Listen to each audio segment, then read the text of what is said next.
Hello, everybody. Welcome back to Only Stupid Answers. My name is DJ Wooldridge, and we are here to talk about the season finale of Season 1 of Lovecraft Country. And with me, I have the amazing Jay Washington to discuss this finale. Jay, say hi to the kids at home, and in case they didn't see you the last time you were on the show, tell them who you are, where they can find you, and what you're up to.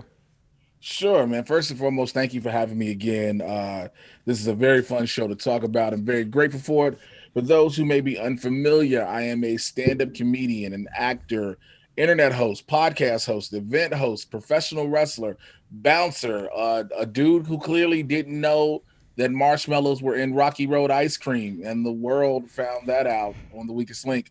But I do a lot, and I get to have a lot of fun with it, and I'm just happy to be here. Let's talk about the end of this chapter. It's Lovecraft Country, Season 1, Episode 10, Full Circle. Season 1 finale. After uncovering the origins of the Book of Names, the gang heads back to Ardham to cast the ultimate spell. And this episode was directed by Nelson McCormick and written by Misha Green, based off a story by Misha Green and Huomo Affordire. So let's break it down piece by piece. Let's start off where the episode starts, which is the gang is trying to fix Dee after going back to Tulsa in the previous episode. Mm-hmm. And both Atticus and Letty go to what is kind of described as the ancestral plane, a kind of a spiritual realm where Atticus is reunited with Hannah, played by Joaquina Kulakango, and his mom, Dora, played by Erica Tazel. Which I'm always a fan whenever I see her. She played a part on Justified, which is one of my favorite shows. So it's always fun when Dora shows back up. That's where I was like, yo, where do I know her from? Yep, I had to look it up because the second I saw her, I'm like, I know her. Like I know, but I couldn't. It took me a second. It took me a minute, real quick. It took me a minute to realize where I knew Hippolyta from. Mm-hmm. I was like, why do I know her? Why do I know her? And my brain, I had to, after I looked at her IMDb, I was like, that's what it is. She's Sister Girl in Undercover Brother. Nice. I always like that where it's like that little game you play with yourself when you're like, no, I know this person. Hold on a second. And then Letty is reunited with Hattie, played by Regina Taylor. And I want to give a shout out to FC in the comments last week because I did not catch Hattie's name. And so I just refer to her as Dora's grandma. And I don't even know if she's really Dora's grandma. I don't know what the relationship is there. That's just how I refer to her. So what did you think about the ancestral plane and kind of the guidance that Atticus's relatives, the women in his life, kind of give to him and Letty? You see that it was more, the prophecy is more than just Tick. Mm-hmm. That's the main thing you get. Because when Letty is talking to Hattie, she's telling her about herself and the baby. You know, so you realize those two are going to play a major role. Again, it's a small MacGuffin, which we'll talk about later to what I believe has led to something later. Yeah. So those things, and then all of a sudden her, you know, we later get her learning how to speak the language of Adam in the Book of Names. Mm-hmm. And Letty becomes proficient in it. Yeah. Tick, you know, he like, yo, I don't want to have to do this and blah, blah, blah, blah. And then her letting him know like, yo, this is what needs to happen. Yeah. She's like, you know, you have to do this. And so it was so much to see that because the past always, no matter when we ever see a story, whenever it goes to the past helps the future. Yeah. It's always that. It's a trope, but it's just truth. Mm-hmm. You know, at the same time. So I really got it and I understood it. And I'm glad we started filling in everything from the fire. Again, previous episode, we saw Letty's premonition come to fruition with her walking through the fire with the book. Yeah. And again, that ancestral plane, if you will, with it being enveloped in fire and Hannah showing Tick like, yo, you can have this. Mm-hmm. Yeah, I thought it was interesting that it's like, you know, Hannah thought it was hell. And I was like, yeah, I don't blame her. It's on fire all the time. I don't blame you either. Like, it's fire everywhere. You've gone to hell. Yeah, I could see why that would be the first impression. Yeah, and I also thought it was cool that the ancestors that guide him are his female ancestors, you know, going all the way back to Hannah. I thought that was really cool. I said that, I tweeted this when it comes to a scene later. And all I said was, Black women get shit done. Yep. Because that's what it is. Yep. And we're this whole show, no matter how the focus we think is Tick, mm-hmm. it's about the strength of Black women, young and old. Yeah. And I say that because of Dee. Yeah. Young and old. It's about the strength of Black women. And even in this, I tweeted about this as well. I said, well, Jesse Williams said at the BET Awards a couple years ago that black people were magic, and we proved it. And so speaking of that magic, we go into a little part where it's like this happens in like a lot of finales, especially in genre stuff with sci-fi or fantasy. I like to call it the magic math, where it's like we got to get the thing and add the thing to the thing and then to do the thing, and it's just like it's a big scavenger hunt to acclimate all the things. The first one, and I think possibly one of the most interesting things they need to attain, is Atticus and Letty summon Titus, his great ancestor, Bill Jerk, and they literally take a piece of him with the help of Hannah, Dora, and Hattie as well. What did you think about finally meeting Titus in the? Well, I was going to say "quote unquote" in the flesh, no, but literally in the flesh because they cut off some of it. Titus is racist to his heart, and that proved it. Like, this is where you give credit to Misha Green and all the other writers, and knowing what they were sticking to, what this show has been. Whereas the horror isn't the scariest part. Yeah. It's the racism. Yeah. And he was like, you ungrateful wench. I was like, out the gate. And then he teleports himself to Christina in the roles with Ruby. Yeah. And he's like, those niggers, and then just goes away. I'm like, well, that's a way to stop the line. But you see how evil he is, and why you understand why it was a good thing he was never able to complete what he wanted, the same thing that Christina's trying to complete. Yeah. Because imagine somebody that evil and heinous with that ability. Yeah. Like that would have been the end of blacks as we know it. Yeah. That sounds like something he would have said. It's the end of the blacks. Yep. Yeah, it definitely sounds like it would be his mission statement. Of course, Christina sees him briefly when he's able to escape the circle, and she confronts Atticus and the rest of the group, asking for the Book of Names, saying that she will leave. She actually makes a pretty compelling argument. I thought the actress did a good job here of like making you think like maybe this could work. Where she asks for the Book of Names and she promises that she'll leave Atticus alone because the way she spins it is that now she has this, and so she can explore other options that wouldn't involve killing Atticus. And Atticus does not give it to her, and she also gets a moment with Ruby where Christina seems to express genuine regret to the degree that she can, that she's worried that she's going to kill Atticus for nothing, which is one of those like kind of like bullshit. Like you could just not do it. Well, you could just not do it. She's been playing the field with, like, she may have had some feeling for Ruby, but she's literally been playing the field for everybody to try to cover all bases all season. Yeah. That's been her thing. So even though it may seem genuine, like there's a point later we go to where they have a moment and I was like, is this going to be what this is? But again, it's all Christina playing this game. Yeah.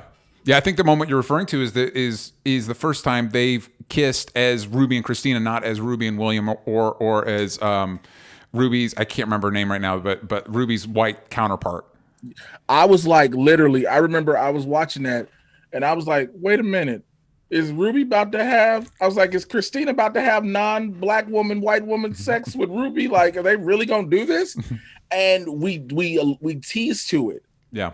We teased to it to set it up, and then you find out later some things. But it was like, wow.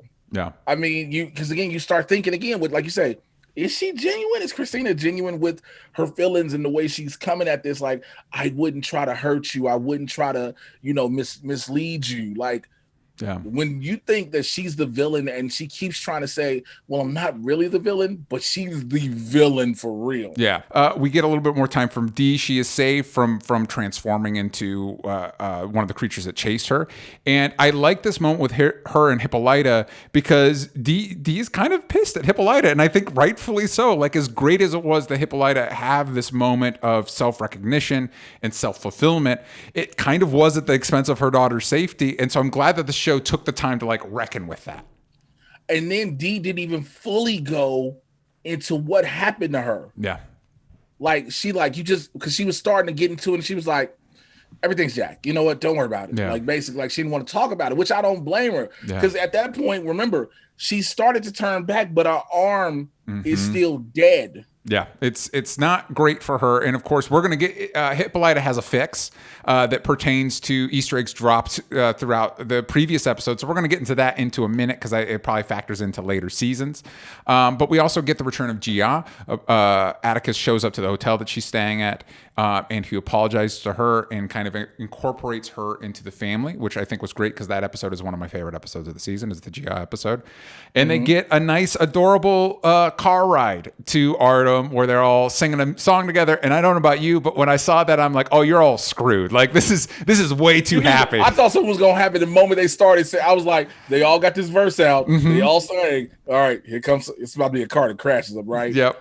But this was a funny part for me. Like, and I took a screen. I saw a screenshot. And I took it. And I was like, this simplifies trying to get a booty call in 2020 during COVID. When Gia is in the bar and the dude walks up to her and she says, "Are you willing to die to me?" Like, that's a real thing in 2020 as a single man trying to. So like, yo, woman's like, "Yo, are you willing to die to me?" And I'm like, I got a face mask. It's a good, you know what? It's a good question to ask yourself. You know what I mean? To see how much is it worth it?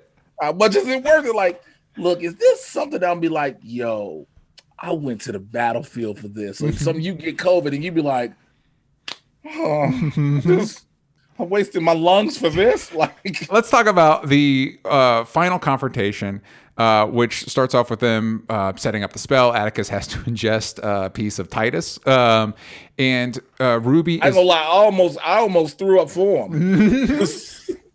What was it? Swallow and pinch. Swallow. It's like pinching and swallow. It's pinch and swallow. But here's the question I have real quick, and I'm sorry to interrupt. No, go for it. Where do they keep getting these big ass boxes of Morton salt?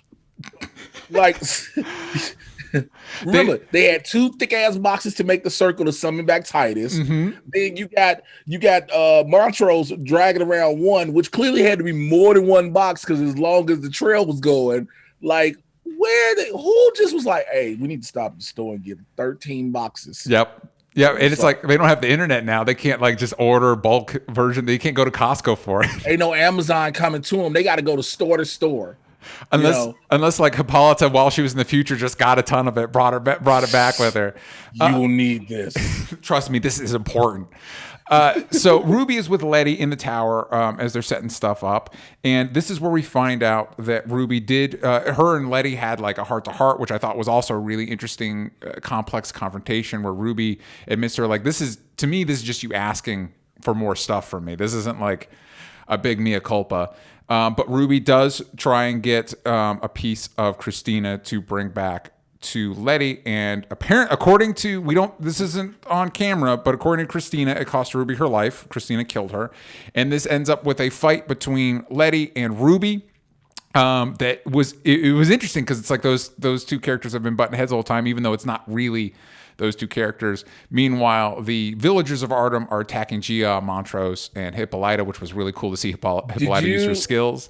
Yeah. So, first thing with the Ruby and Christina thing, we find out later that Ruby technically isn't dead. She's in the same state. Right. She's in the same state that William is in. That's right. Because she's got to keep him comatose. Remember, she's comatose. Yeah. So she's not dead. She just did the same thing she did with William to turn herself in that.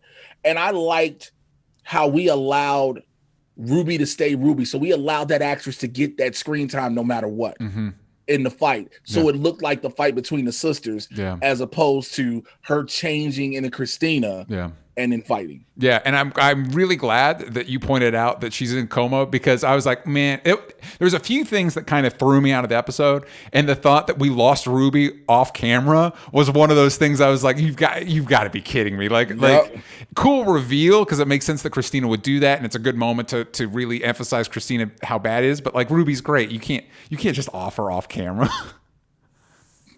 You can't just like yo, we don't need this act. Yeah, that's the thing. You need Ruby in order to change us. So I mean, but again, Letty doesn't know the particulars. Yeah. Letty doesn't know exactly about the changing and how all that works. Yeah. Yeah. So she needs to get to Christina's house quick. Yeah. Get to that basement. Maybe, hey, listen, maybe we'll get William back. It wasn't when they talked about that in the episode that it's like, yeah, he's just been comatose this whole time. It's like, oh man, you're awful. Like he's not even dead. You're just keeping him in this state. Dead. He's not dead. The white woman the gardener that she turns into is not dead. Yeah. They're literally just, I keep you alive. Ugh. Well, actually, I'm sorry. Ruby finally killed her. Yeah. The previous, Ruby finally was like, I don't need to be you anymore. Yeah. Yeah. So we got that fight. We got Hippolyta kicking butt while the Ardham people are attacking them, but they do capture them. They do take them to the final spell. We forgot about the fact that during the Ruby and Letty fight, Ruby ends up knocking Letty out the tower and she just smacks the ground. And remember, at this point, she doesn't have any more invulnerability. Yes. So we just like, well, damn. I'm really glad that you brought us back to that because, like you mentioned earlier in the episode, Christina takes away Letty's invulnerability. And then later in the episode, when everything's going down, Letty's invulnerability appears to come back. And I don't know why that happened, but you have a theory. I have a theory. I think it applies two parts. The first part the second part I didn't say. The first part, I think it's her baby. Yes. Because remember, magic is in the bloodline. And that baby is of Tick's bloodline. So the baby has magic. Yeah. And also faith. Remember, Yeah. she got baptized. Yeah. They both got baptized. So both of those things played a major part in that, in her invulnerability coming back. Yeah. Yeah. It'll be interesting to see if we kind of diagram that more in a potential season 2. And I think that was part of, this was one of the things that was what left the feeling of like, well, we're not done. Because that leaves like a window open of like, like you said, maybe diving into if it was Tick's kid, how did that happen? Yeah. All of that stuff. So she's able to show up at Atticus's sacrifice where Christina slits Atticus's wrists and literally bathes in his blood to become immortal. That wasn't even slitting his wrist. She just slid right into his bicep and tricep. Yep. And just let that man bleed out. Then started taking his soul like a pumpkin spice Shang Tsung. And I just really was like, this is a thing. Yep, and she gets her immortality, but they realize because she reveals that the vial she was given, of course, was not, because she was pretending to be Ruby, was not what they actually needed. And Gia comes through and connects Atticus to Christina, completing the spell that our heroes were trying to do. And I was very, very grateful that they didn't off Gia. Like, it's great that this show is primarily filled with black actors, but you can't have like the Asian person fill the role of the black. Like, you can't just off the other ethnicities. Like the normal, yeah. But also, I was also one, and this is the thing, when she did the connecting to the Tick and Christina with her tails. Yeah, I literally was watching that fight where they were battling the residents of Ardham, and I was like, "Won't you whip out these damn tails?" Yeah. Is it only? Like, especially because the answer would maybe be like, because it's not in sex or whatever, but it's like that's not what was happening when Atticus was being sacrificed. So like, right, it wasn't that. It was, she was able to control it. Yeah, I think you and I were in the same boat. You're like, oh, she's gonna whip out those tails and just start taking people out, and then it never happened.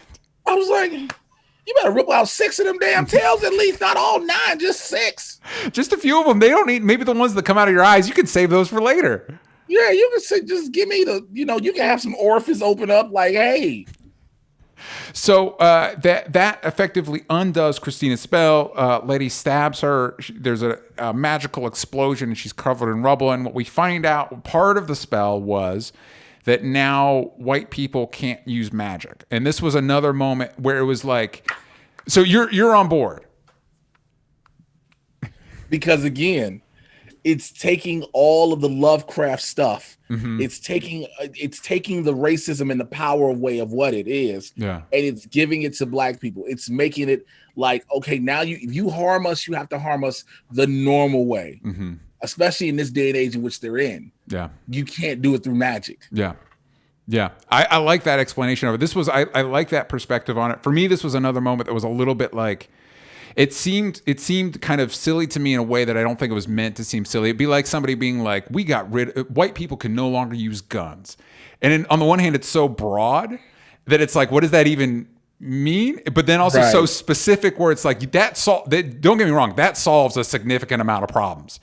It doesn't solve all problems. There's still, at that point, why don't you just get rid of guns or get rid of magic? How about you just ditch it entirely?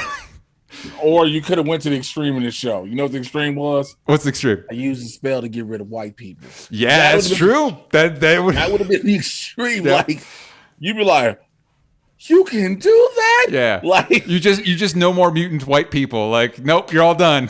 You're all done. That's it. I mean, listen, after all the stuff they've been through, I wouldn't blame them. So that was that reveal. And of course, Atticus does die. He leaves a letter to to Montrose, to his dad, who it's kind of, a lot of this episode is talking about the family you choose. He settles on Montrose being his dad. But with the fact that you just mentioned, like, Ruby's in a coma, we go to the ancestral plane where literally our aunts, the people are part of this line. You can just go visit them. We've shown resurrection on this show. If there is a season 2, what are the odds that Jonathan Majors comes back? I mean, so I think the only issue preventing Jonathan Majors from returning would be his schedule. Yeah. Because now he's become a very, very hot commodity. Yes, he is. Which he should. He's right, which he should. So that in itself, the problem is he won't be a mainstay. Yeah. He would be, again, an ancestral figure or an occasional pop-up. If they are able to find a way to weave him back into the fabric, I don't want him to come back episode 1 of season 2. Yeah. I want you to have at least 1, 2, maybe 3 episodes where you're trying to figure out things. Yeah. And then something allows that. But yeah, it's just, again, his schedule, all these movies are now being thrown his way and he's accepting these high profile roles. Yeah. So let's talk about the last shot of the episode, which Dee is left in the car. Understandably, she's been through a lot. She doesn't need to be in the final fight. But she is there when the Shoggoths fight, which was, I'm glad we got a little bit of Atticus's Shoggoth throwing down. And she shows up as Christina's still struggling under the rubble, reveals her very cool robot arm, and then kills Christina. And I think this was another moment where I wasn't quite sure what the show wanted me to feel, because on the one hand, cool robot arm. On the other hand, has Dee ever even talked to Christina? Like, hey man, look, you done heard these stories, brother. Look, I'm hurt. First of all, shouts out for them to making Misty Knights the civil rights version. But Dee's heard she's been listening to everything. Yeah. She's been hearing how terrible everything is. She knows what's going on. Remember, we see the flashbacks where Tick introduced her to his Shoggoth. Yeah. We see how Tick puts her hand on just to, train him. Yeah. So to figure out all this, like, yeah, look, again, white people in magic, I hate to say it this way, but it's the truth. White people in magic have screwed Dee over. Yeah. So she would rightfully have that level of vengeance. Yeah. Yeah. I think, and we even got a question which you just answered from Danny M. The last scene with Dee felt a bit out of nowhere. What do you all think? And so you think that this is her kind of projecting the stuff that Lancaster did to her and all that stuff that's been put upon her and understanding Christina. I think for me, I would. It's like if somebody's going to take out Christina, I would have. You know who I want? It would be Ruby. Ruby's the one you want to see take out Christina. You know what I mean? Yes, this is true. Yeah. And I'm also a little worried, like, this is not, it looks like Dee's going down a dark path. You know what I mean? I mean, this is what is she, like 10? Good question. I don't know. 10, 11, 12? 10, 11? So first of all, you're let's say 11-year-old black girl. Yeah. Living in a very racist part of Chicago at the time, which is still heavily segregated as someone who's from Chicago. Number 2. Number 3, you've been tormented by cops with magic. Yeah. I think you might make science fiction and think about all this. And you've been tormented by magic, which cursed you. And then you found out your mother became the comic book character you created. Yeah. And now your mama can draw and all these things. I don't say if it's a dark path, it's a new realization of what life is now. Yeah. She'll never, her innocence, that childlike innocence is gone. Yeah. Yeah. She'll never see the world as an 11-year-old child would see it. Yeah. She understands there's so much more now. Yeah.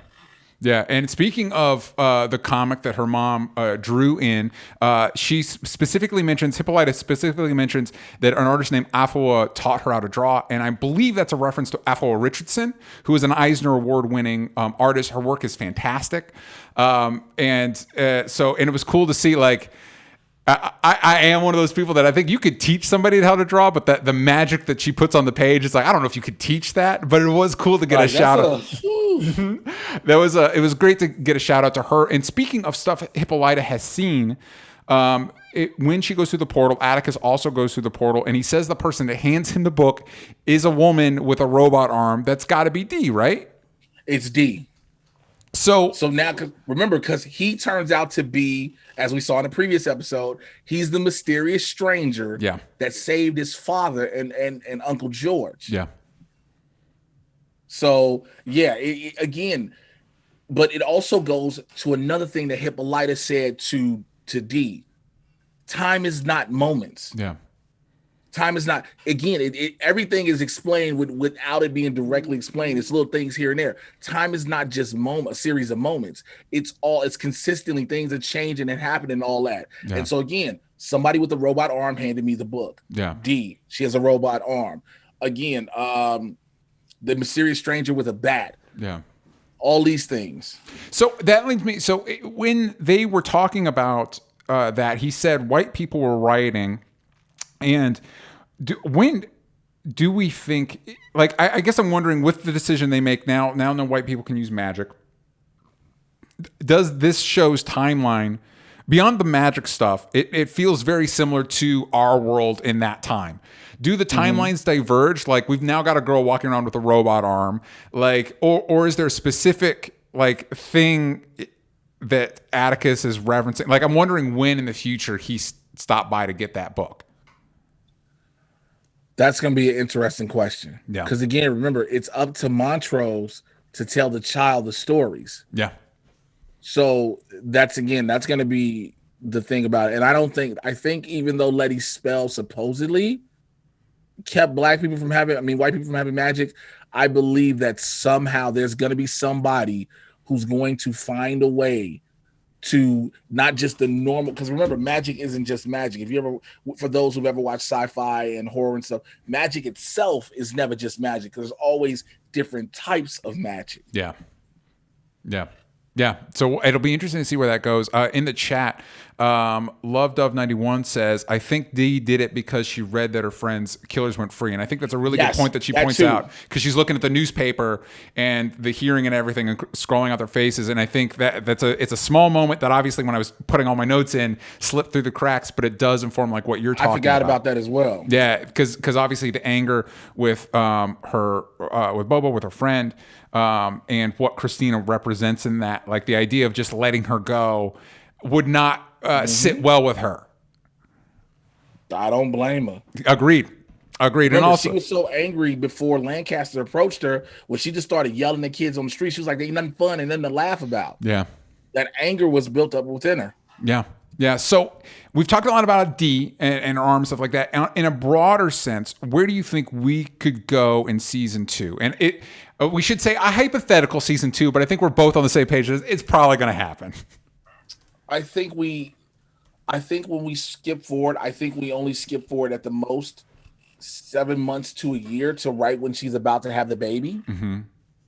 I think the birth of the baby brings forth also the new threat, whatever that is. Yeah. Because again, that's still the Braithwaite bloodline, no matter what. Yeah. I think that does it. And again, who can help us? We need Tick, but Tick's dead. We get a couple episodes leading into that. Again, we take all the elements, again, the fantasy, the sci-fi.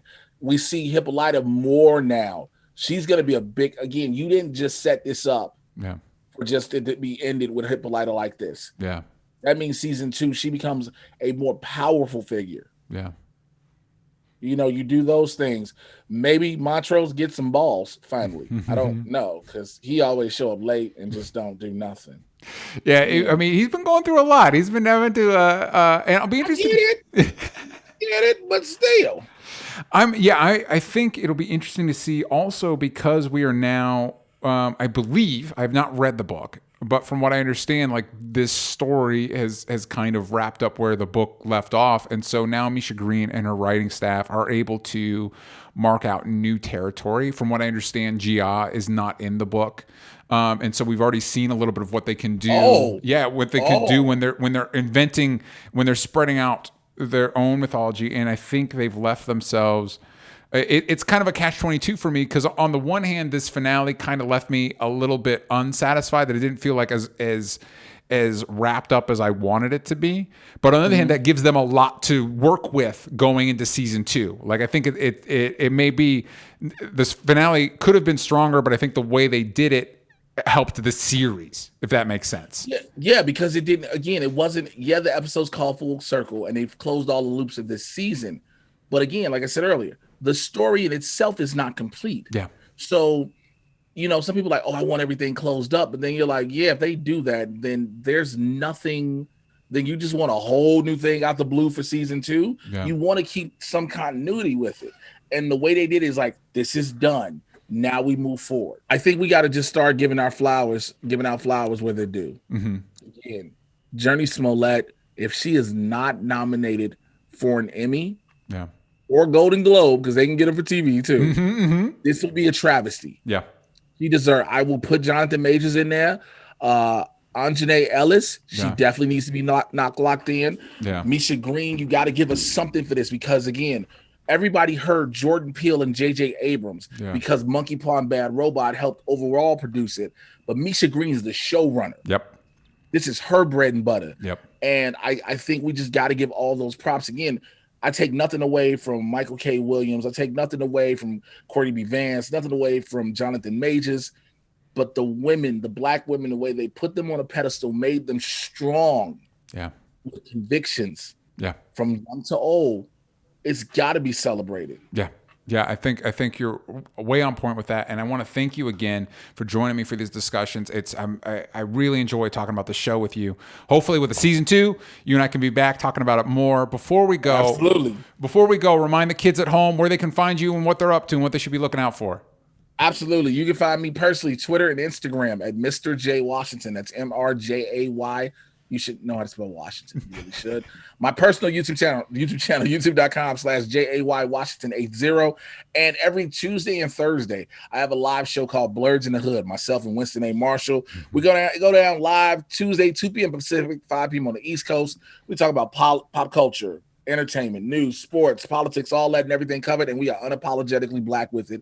And you can check out the Mad Titan podcast everywhere you get your podcasts from, because I get you caught up in all the things happening in the Marvel and DC live action and cinematic universes. It is Barbershop Talk for Nerds. I just dropped episode 76 today, so go ahead and check that out. Love it.